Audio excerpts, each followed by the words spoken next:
سلام دوستان، ایشون آقای استاد اصغر آلویی هستن، نویسنده 13 جلد کتاب در مورد دیانت، خدا و امامانشون.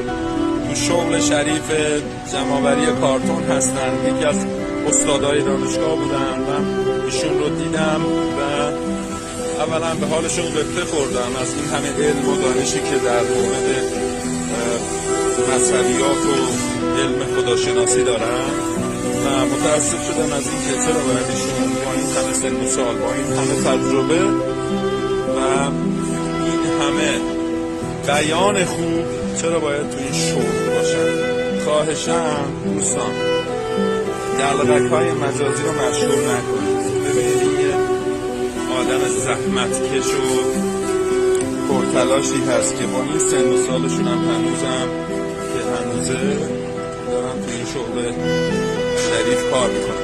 چون محلهشون رو با زحمت درست و 3 جلد به من کتاب هدیه دادن از کتابای خودشون که واقعا باید قدر اینجور آدم ها رو بدید. خواهشم هر کجا کسی رو دیدید قضاوتش نکنید. برید ببینید این مرد چقدر تجربه زندگی داشته که اومده 13 جلد کتاب رو نوشته.